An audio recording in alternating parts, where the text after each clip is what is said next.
الخلق والأمر ونشهد أن سيدنا وسندنا محمدا عبده ورسوله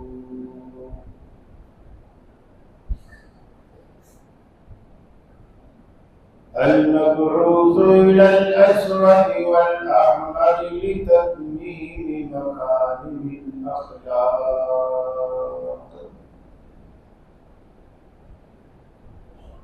لا يخلق نبي ولا رسول بعده ولا أمة بعد أمته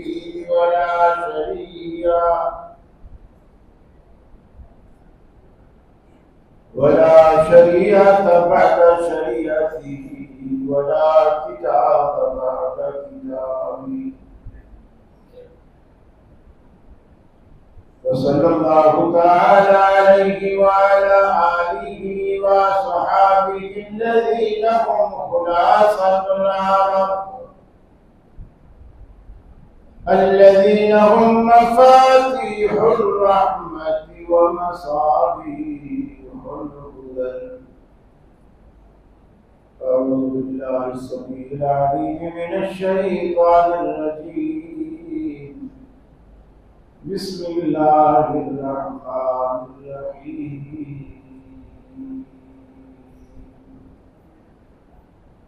إن عدة الشهور عند الله 12 شهرا في كتاب الله يوم خلق السماوات والأرض منها أربعة حرم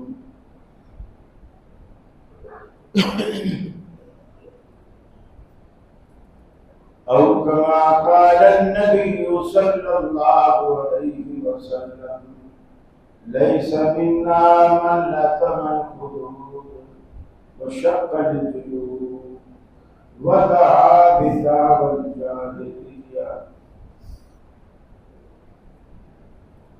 عزیز ساتھیو دوستو،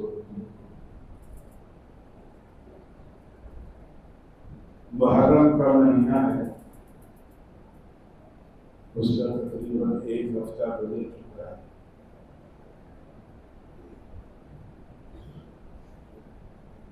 اسلامی کیلنڈر کا یہ پہلا مہینہ ہے۔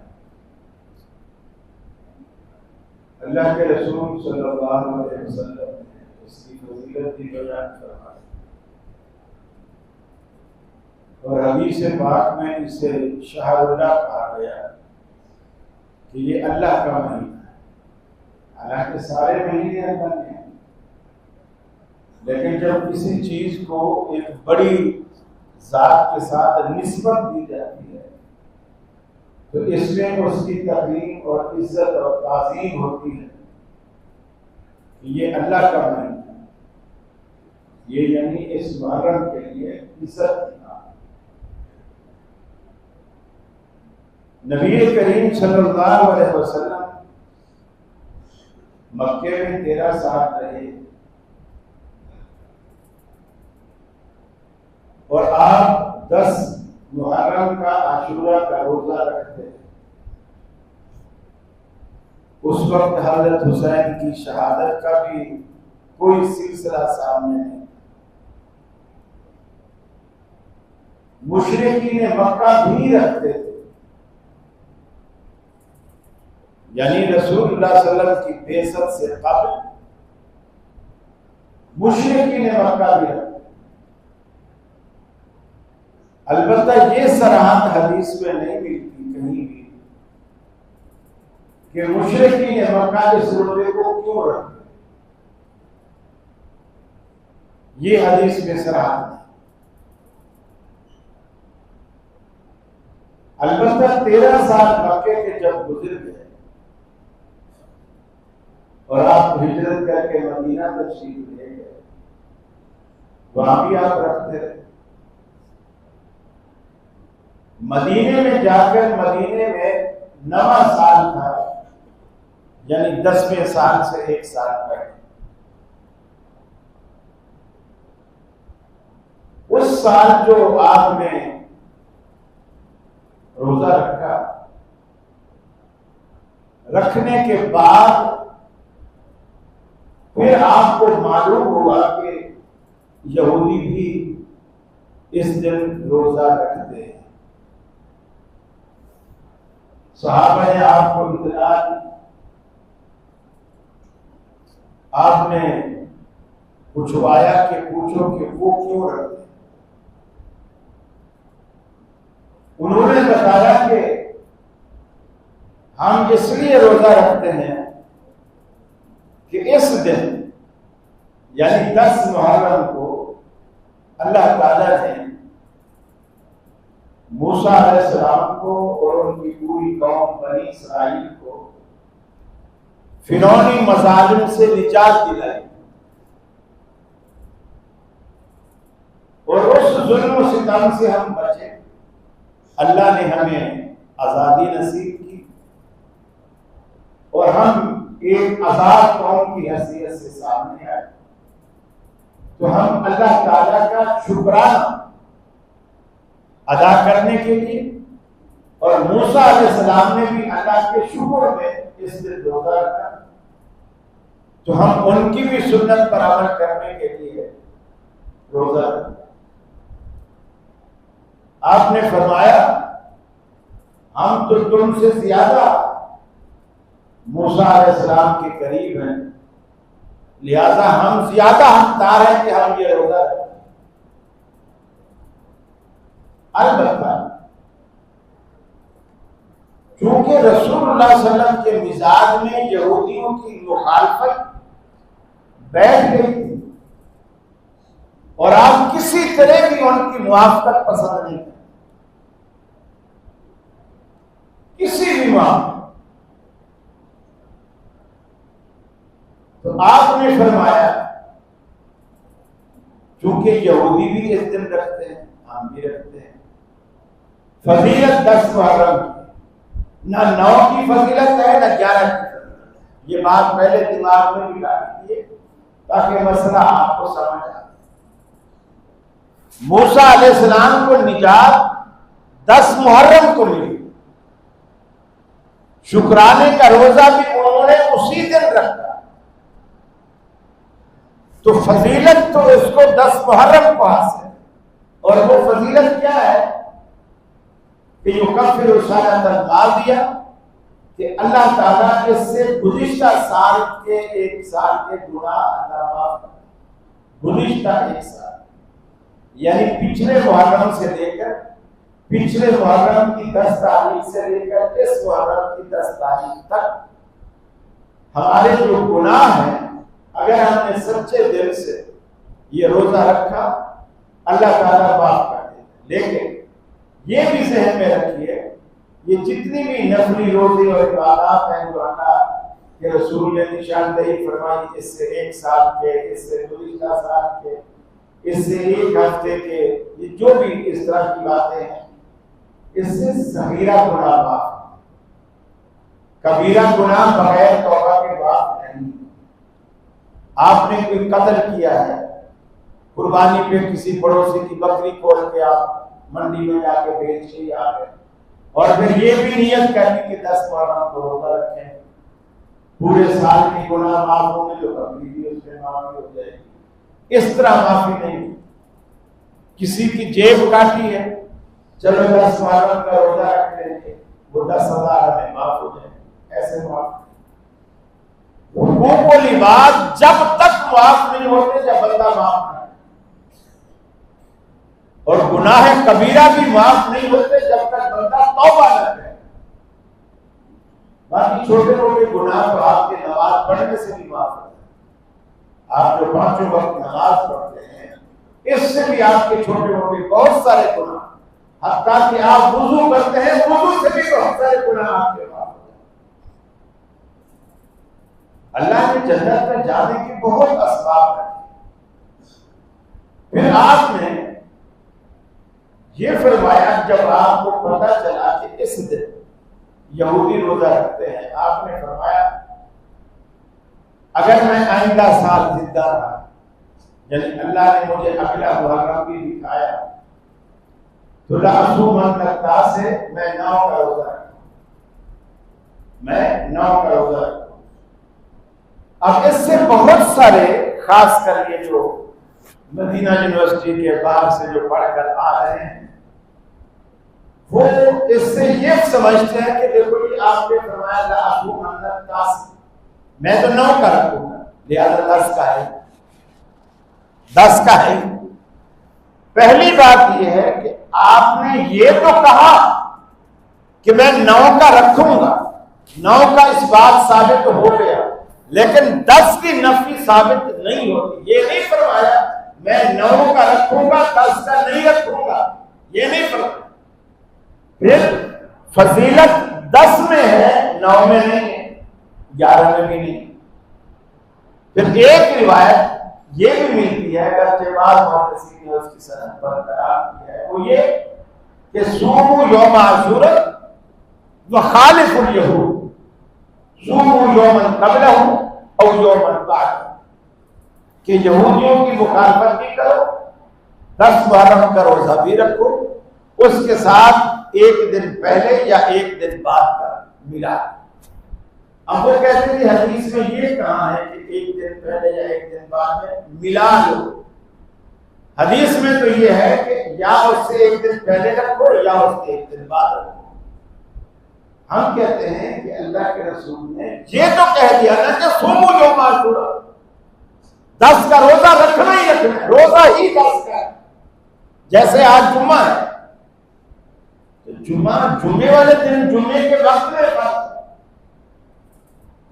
اب اگر خطیب سمیت ہم سب کو کہیں جانا ہے تو ہم بولے یار کل تو ہم فارغ ہی نہیں ہیں، چلو جمعرات کو جمعہ پڑھ کے چلے جاتے ہیں، تو جمعرات کو تو جمعے والی فضیلت حاصل ہے، یہ فضیلت جمعے کو ہی رہے گی۔ فضیلت دینا کسی مفتی یا عالم یا کسی امام کے اختیار میں نہیں ہوتا، دن کو، رات کو، وقت کو، ٹائم کو، جگہ کو وہ فضیلت بخش۔ یہ فضیلتیں دینا اللہ کا کام، کیونکہ شریعت صاحب کو وہ جس چیز کو فضیلت دیتا ہے۔ پھر یہ جو روایت لأصومن الناس سے واقعی ہے، صحیح ترین روایت ہے کہ میں 9 کا روزہ رکھوں گا اگر اگلے سال زندہ رہا۔ اگر آپ اگلے سال تک رہتے محرم تک تو مسئلہ کھل جاتا، اللہ نے موقع نہیں دیا، آپ ربیع الاول میں فوت ہو گئے، یعنی اگلے سال محرم سے پہلے آپ ربیع الاول میں فوت ہو گئے اور وہ محرم نہیں آیا آپ کی زندگی میں۔ حضرت عبداللہ بن عباس کے اس روایت کو بیان کرتے جو آپ نے فرمایا اگلے سال زندہ رہا تو میں 9 کا رکھوں گا، اس کے راوی عبداللہ بن عباس، اور یہ مسلم کی روایت صحیح سند کے ساتھ۔ حضرت عبداللہ بن عباس رضی اللہ تعالیٰ عنہ سے کسی نے پوچھا عبداللہ یہ جو روزہ ہے عاشورے کا ہم اسے کب رکھیں، کیسے رکھیں؟ انہوں نے کہا جب محرم کا چاند نظر آئے اس کو گنتے جاؤ، محرم کا چاند نظر آئے اس کو گنتے جاؤ، گننے کے بعد جب 9 آئے روزہ رکھو، صوموا یوم التاسع والعاشر، 9 کا رکھو اور 10 کا رکھو۔ جو راوی، اب یہ کہتے ہیں یہ مرفوع روایت نہیں، مرفوع روایت میں بھی کہتا ہوں، دیکھیں عبداللہ بن عباس اس روایت کو بیان کرنے والے ہیں کہ اللہ کے رسول نے فرمایا میں 9 کا روزہ رکھوں۔ جب ان سے کوئی مسئلہ پوچھتا ہے تو وہ روایت کو بھی وہی بیان کر رہے ہیں، اس روایت کو جو محدث جو صحابی بیان کر رہا ہے وہ ہم سے زیادہ سمجھتا ہے اس روایت، تو وہ کہتے ہیں کہ 9 کی تاریخ جب آ جائے روزہ رکھو، والعاشر اور 10 کا، گویا انہوں نے 9 کے ساتھ 10 کو ملا دیا اور ساتھ میں جملہ کہا یہودیوں کی مخالفت بھی کر۔ اب گویا یہ ہوا کہ یہودیوں کی مخالفت اس میں ہے، وہ ایک روزہ رکھتے ہیں آپ 2 روزے، یہ یہودیوں کی مشابہت سے، جیسے اللہ کے رسول کی ایک بیوی نے جمعے والے دن روزہ رکھا، آپ نے اس سے پوچھا کہ کل روزہ رکھا تھا، یعنی جمعرات کو کل رکھا تھا؟ اس نے کہا نہیں ہے رسول اللہ، آپ نے فرمایا کل رکھو گی، یعنی آنے والا کل ہفتے کو رکھو گی؟ نہیں آپ نے فرمایا کھول دے اس روزے کو، یہ جمعے کے روزے کی کوئی فضیلت، کھول دے اس روزے کو۔ اب آپ دیکھیے اللہ کے رسول نے اس سے یہ پوچھا کل رکھا تھا، اگر وہ کہتی ہاں تو آپ چپ ہو جاتے۔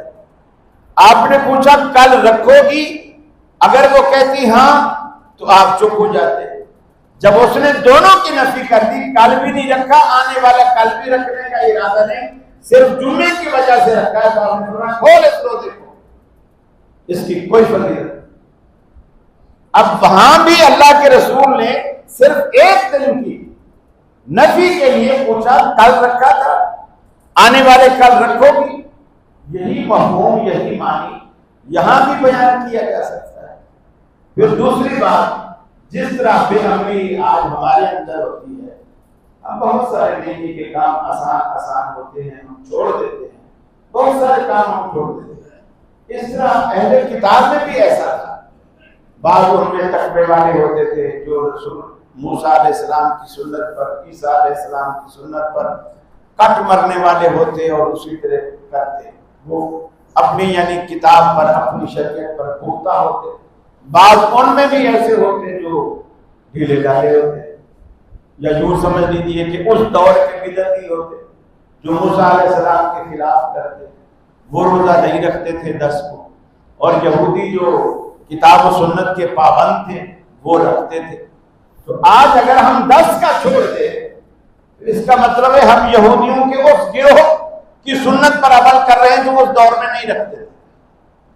تو یہودیوں کی مشابہت سے تو ہر صورت ہمیں بچنا ہے، ہر صورت ہمیں بچنا ہے، اور یہودیوں کی مشابہت سے بچنا ہے۔ تو یہ اللہ کے رسول صلی اللہ علیہ وسلم نے اپنے احکامات ہم پر واضح فرما دیے ہیں، بالکل واضح فرما دیے روز و روشن کی طرح کہ آپ نے کیا کرنا ہے۔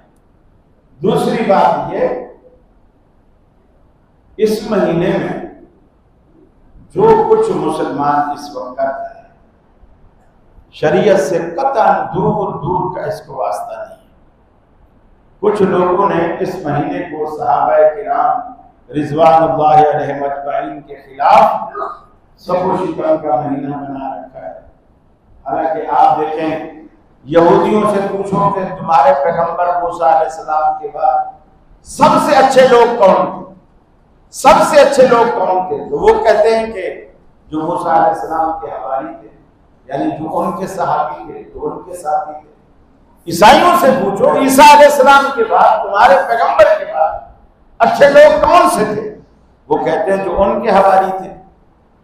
لیکن عجیب بات ہے، مسلمانوں سے پوچھو کہ نبی کریم کے بعد سب سے اچھے لوگ کون سے ہیں، تو یہ سب سے پہلے گندا نعوذ باللہ رسول اکرم صلی اللہ علیہ وسلم کے اصحاب کو ہے۔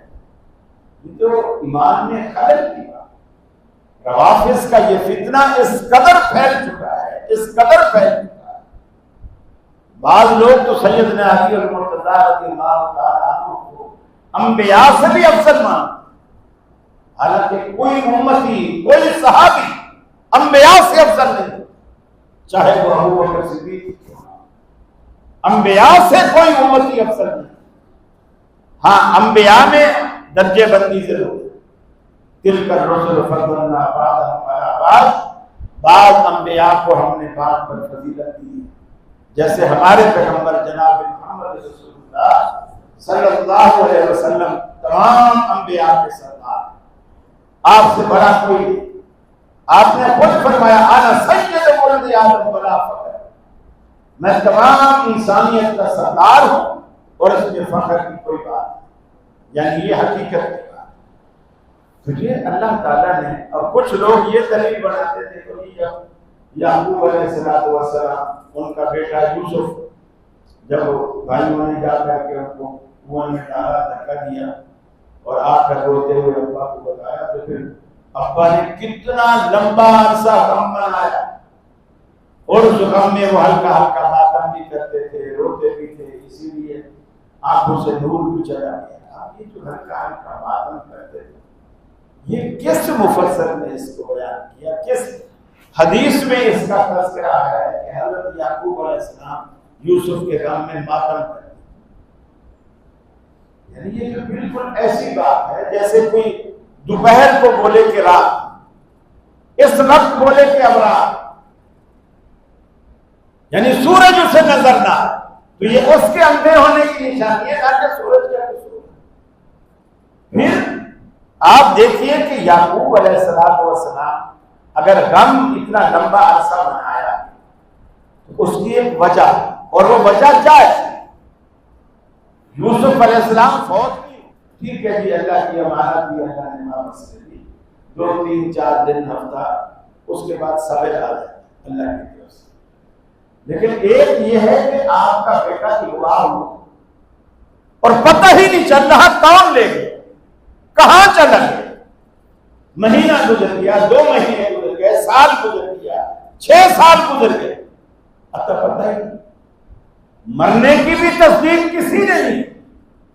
یہ اذیت انتہائی اذیت ہوتی، اس کے لیے موت والے احکامات صادر نہیں ہوتے کہ جی وہ 3 دن سوگ کرے اس کے بعد چوک کر کے بیٹھے، اس کا تو ہر روز سوگ ہے۔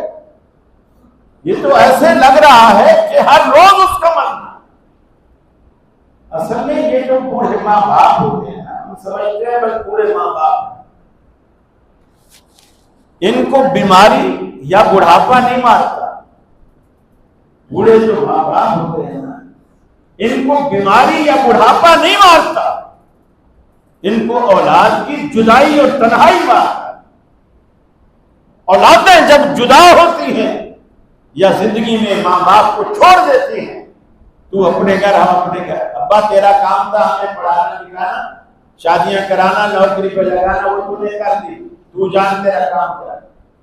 باپ اس دن مرتا ہے، اس کو بیماری نہیں مارتی، نہ بڑھاپا مارتا۔ اور یہی ماں کا معاملہ، گھروں میں تخت پہ بیٹھی رہے، کچھ نہ کہے، پوتروں نوازوں کے ساتھ کھیلتی رہے، ڈانٹ ڈپٹ کرتی رہے، یقین مانیے گھر میں ایک امن رہتا ہے اور دل میں ایک سکون رہتا ہے کہ میرے گھر میں کوئی ایسا سایہ دار درخت ہے جس کی ٹھنڈی چھاؤں کے نیچے ہم سارے رہتے ہیں۔ یعقوب علیہ السلام کا معاملہ بالکل الگ ہے۔ ہاں، موسیٰ علیہ السلام پر جیسے ظلم ڈھائے، یہ محرم کی تاریخ کا ایک بہت بڑا چیپٹر ہے، بہت بڑا بات۔ حضرت موسیٰ علیہ السلام کی ولادت سے محرم کی تاریخ مرتب ہوئی۔ حضرت موسیٰ علیہ السلام جب پیدا ہوئے اس وقت فرعون اور فرعونیوں کا، قبطی قبیلے کا ظلم اور ستم عروج پر، بنی اسرائیل کا کوئی نرینہ بچہ زندہ نہیں رہنے دیتے، سب کو مارتا ماں باپ کے سامنے، اور کسی کی جرت نہیں ہوتی تھی کہ ان کا ہاتھ روک سکے۔ بیٹیاں چھوڑ دیتے تھے خادمائیں اور لوڈیاں بنانے کے لیے، اور نرینہ اولاد قتل کر۔ موسیٰ علیہ السلام کا جس گھر میں پیدا ہوئے غریب گھرانا ہے،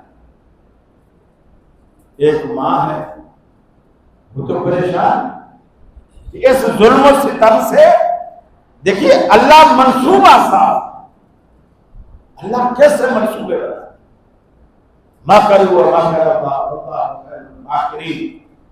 چالیں تو دنیا بھی چلتی ہے، چال اللہ بھی چلتا ہے، لیکن جو اللہ چال چلتا ہے وہ بہتر چال، اس لیے کہ وہ آگے ہار جیت سے واقف ہے، کس چال سے جیت ہوگی اور کس چال سے ہار شکست ہوگی وہ واقف ہے۔ وہ چال چلتا ہی نہیں جس میں شکست ہو، وہ چلتا ہی وہی چال ہے جس پہ فتح ہے۔ اللہ سے کون جیت سکتا ہے؟ موسیٰ علیہ السلام جب اپنے گھر میں پیدا ہوئے، اب یہ خطرات منڈلانے لگے کہ لوگوں کو پتہ چلے گا کہ اس گھر میں بھی بچہ ہے، اب آ کے قتل کریں گے، کیسے بچاؤں؟ اللہ نے کہا وَأَوْحَيْنَا إِلَىٰ أُمِّ مُوسَىٰ أَنْ أَرْضِعِيهِ فَإِذَا خِفْتِ عَلَيْهِ فَأَلْقِيهِ فِي الْيَمِّ لَا تَخَافِي وَلَا تَحْزَنِي إِنَّا رَادُّوهُ إِلَيْكِ وَجَاعِلُوهُ مِنَ الْمُرْسَلِينَ۔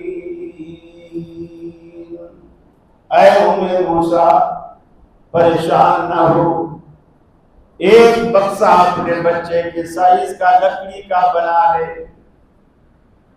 جیسے تیرے دروازے پر فرعونی فوج کی دستک ہو، پچھلے دروازے سے جو دریائے نیل بہتا ہے، پچھلے دروازے سے بچے کو بکسے میں ڈال دریا کی موجوں کے حوالے کر دے، پھر میں جانوں اور میرا کام جانے۔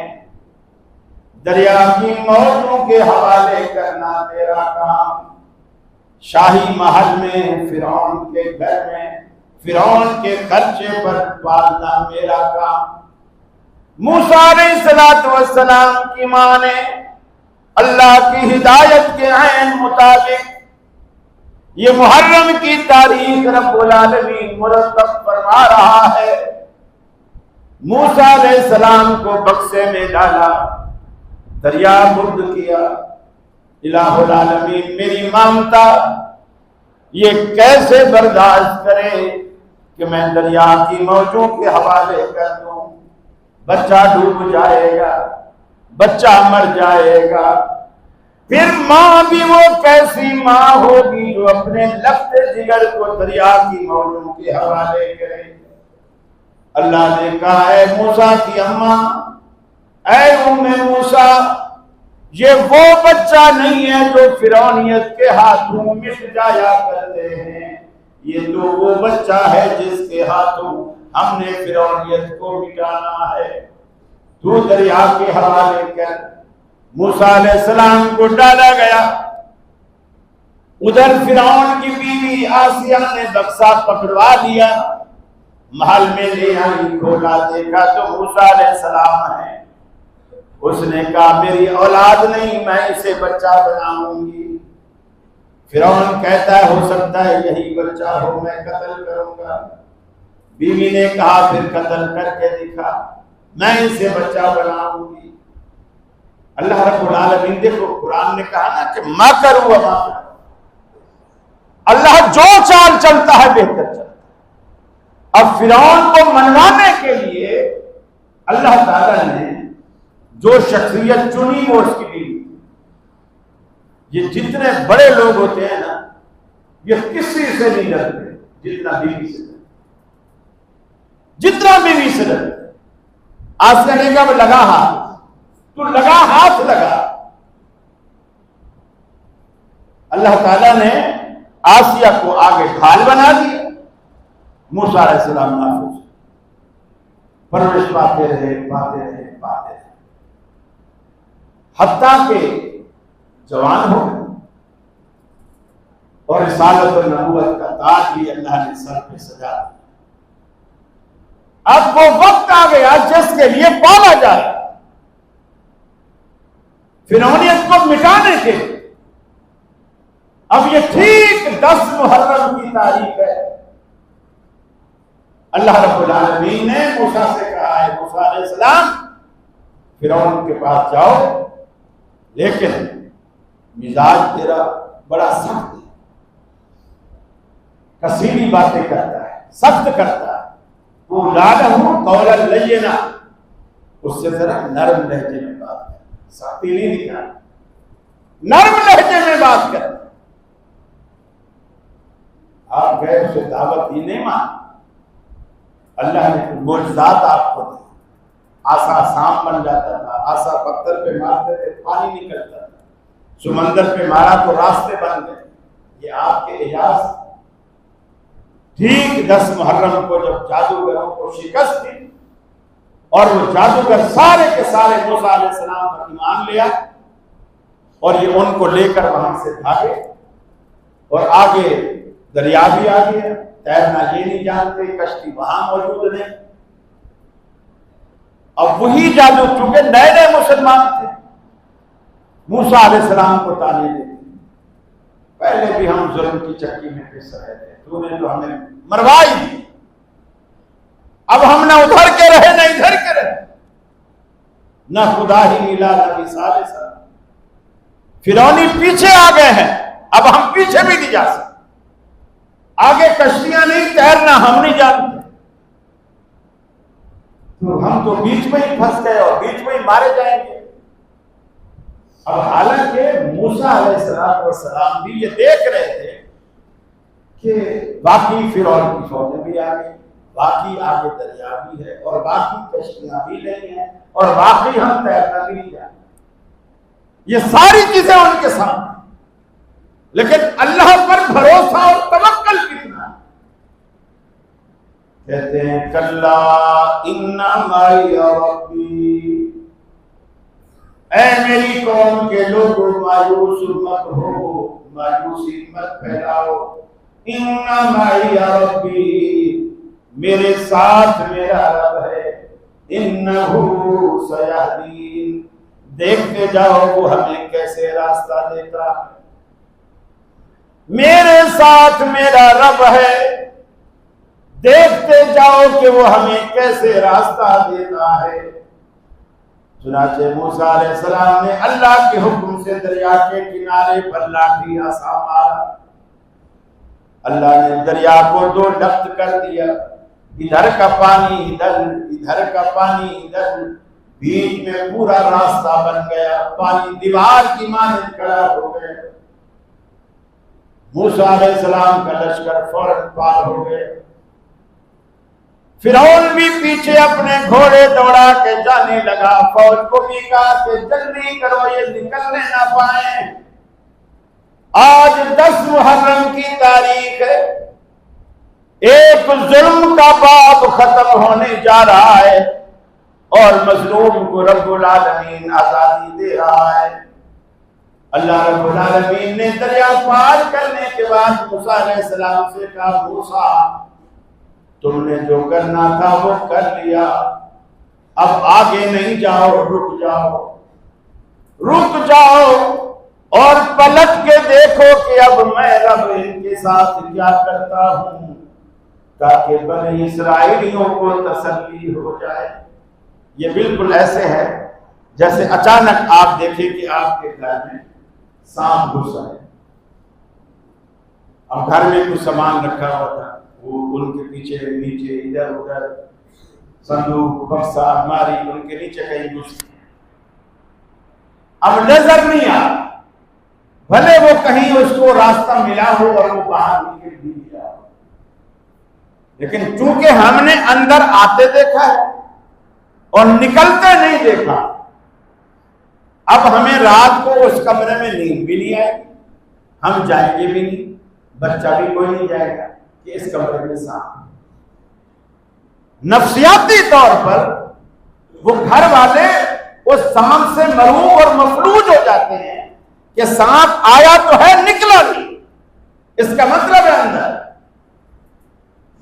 اب پھر کوئی سپیرا آیا، اس نے اپنی بین بجائی اور سانپ نکالا، پکڑ کر تھیلی میں ڈال دیا آپ کی آنکھوں کے سامنے اور وہ لے گیا، اب آپ کو تسلی ہوگی نفسیاتی طور۔ اللہ تعالیٰ نے بنی اسرائیل کے ساتھ یہی نفسیاتی تسلی اڑے دی کہ اب رکو، رکو دیکھو کہ فرعون جاتا کدھر ہے، تاکہ تمہیں تسلی ہو کہ سانپ مر گیا، سانپ مر گیا۔ اب وہ قوم کے لوگ کھڑے ہوئے دریا پار کر کے، یہ دریا میں جیسے اڑے، اللہ نے حکم کر دیا ہے پانی، میں نے تجھے رکنے کا کہا تھا، ہم اپنا حکم واپس لیتے ہیں، ہم اپنی پوری آب و تاب کے ساتھ چل۔ چنانچہ وہ سمندر دریا چل پڑا اور یہ ہوتے جانے لگے۔ اب جیسے 2-3 ہوتے آئے نا تو اس نے کہا، اس کو رب یاد فوراً کہتا ہے آمنت انہ لا الہ الا الذی آمنت بہ بنو اسرائیل وانا من المسلمین، میں اس رب کے ساتھ ایمان لے آیا ہوں جس رب کے ساتھ بنی اسرائیل ایمان لے آئے۔ یہ 10 محرم کا دن ہے، میں اس رب کے ساتھ ایمان لایا ہوں جس رب کے ساتھ بنی اسرائیل ایمان لائے۔ اللہ نے کہا الآن وقد عصیت قبل وکنت من المفسدین، ارے بے ایمان اب تجھے خدا یاد آیا، تو نے تو ظلم و بربریت کے پہاڑ توڑے، ان بنی اسرائیلیوں کے بچے تو نے ذبح کیے، کیمے کر کر کے دریائے نیل کے حوالے کیے، آج تو ایمان لایا۔ جب میں مانتا تھا تجھے کہتا تھا کہ ایمان لے آ، جب تو نہیں مانتا تھا، اب تو ماننے پہ آیا ہے تو اب میں نہیں مانتا، اب تیرا ایمان قبول نہیں۔ الآن وقد عصیت قبل وکنت من المفسدین فالیوم ننجیک ببدنک لتکون لمن خلفک آیا، ہم آج تیرے بدن کو پانی میں نہیں رکھیں گے، باہر نکالیں گے، اپنی قدرت کاملہ کا شاہکار بنائیں گے، اپنی قدرت کی نشانی بنا کے رکھیں گے تاکہ دنیا دیکھے۔ جو دنیا میں بڑی بڑی فرعونیت کے دعوے کرنے والا، اللہ رب العالمین نے ایک بنی اسرائیلی بچے کے ذریعے اس کی فرعونیت کو خاک میں ملا دیا۔ اللہ پر بھروسہ رکھیے، ہر دکھ درد اس کے حوالے کیجیے۔ جس طرح یعقوب علیہ السلام کو جب یوسف علیہ السلام کے بھائیوں نے خبر دی، جھوٹی خبر دی، کنویں میں دھکا دینے کے بعد پروف بھی جمع کیے، قمیض بھی اتاری، خون بھی لگایا، لے کر کے ابا کے پاس آئے۔ قرآن کہتا ہے بچاؤ اباہم عشاء یبکون، شام کو دھاڑے مار مار کر روتے ہوئے مگرمچھ کے آنسو بہاتے ہوئے یعقوب علیہ السلام کے پاس آئے ابا جی وما انت بمؤمن لنا ولو كنا صادقین، اگر ہم سچے بھی ہوں تب بھی تو ہماری بات مانے گا نہیں، لیکن سچی بات یہ ہے فَأَكَلَهُ الذِّئْبُ، ہمارے بھیا کو تو بھیڑیا کھا گیا، اس کو تو بھیڑیا کھا گیا۔ کیسے کھا گیا؟ ہم نے ان کو اپنے ساز و سامان کے پاس چھوڑ دیا، ہم کھیل کود میں لگ گئے، ہمارا دھیان وہاں نہیں رہا، بھیڑیا آ کے کھا گیا۔ ابا جی آپ نہیں مانو گے، لیکن دیکھو یہ کرتا یوسف علیہ السلام کا ہے تو نہیں، انہی کا ہی تو کرتا ہے۔ کہتے ہیں ہاں کرتا تو انہی کا ہے، دیکھو اس پر یوسف کا خون بھی لگا ہے کہ نہیں، دیکھتے ہیں، کہتے ہیں خون تو لگا ہے، لیکن یہ ثابت نہیں ہوتا کہ یہ یوسف کا خون ہے۔ واللہ المستعان علی ما تصفون، میں اللہ کو مددگار بناتا ہوں، اسی کو مددگار بناتا ہوں، اپنا سارا معاملہ اللہ کے سپرد کرتا ہوں۔ جو کچھ تم کہتے ہو، جو خام خیالیاں، جو کہانیاں، جو افسانے تم گھر کے لائے ہو، میں اللہ کے سپرد کرتا ہوں۔ فصبر جمیل، میرے لیے صبر کافی ہے، بہتر۔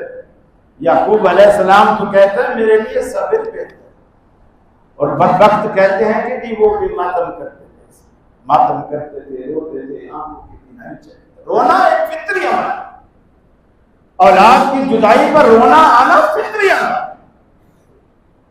حضرت ابراہیم علیہ السلام آپ کے لخت جگر جو ماریہ قبطیہ کے بدن سے تھے، آپ کے ہاتھوں میں جب اس نے دم توڑا، نبی کریم کی آنکھوں سے آنسو رک نہیں سکتے۔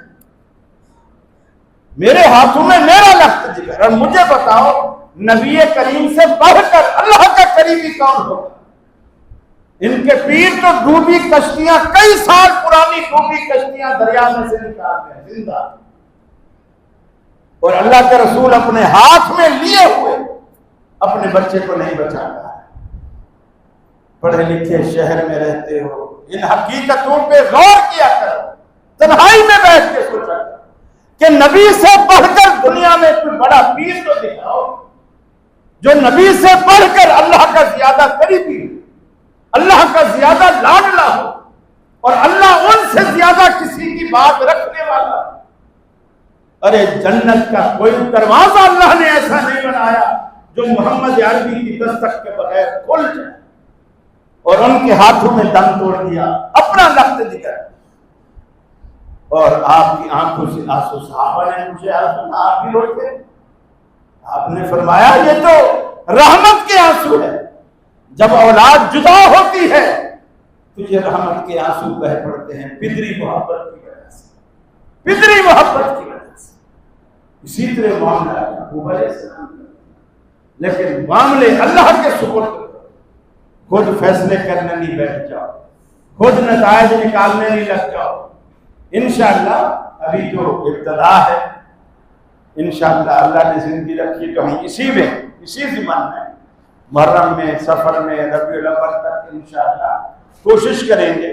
حضرت حسن و حسین کے مناقب بھی، حضرت علی کے مناقب بھی، جنگ جمل بھی، جنگ صفین بھی، واقعہ کربلا بھی، یہ ساری چیزیں ہم زیر بحث لائیں گے انشاءاللہ، اور آپ کو حقیقت حال سے اور صحیح صورتحال سے آگاہ کریں گے۔ اللہ سے دعا ہے اللہ رب العالمین مجھے اس کی توفیق دے، اور ہمیں حق سننے اور حق پر عمل پیرا کرنے کی توفیق عطا فرمائے۔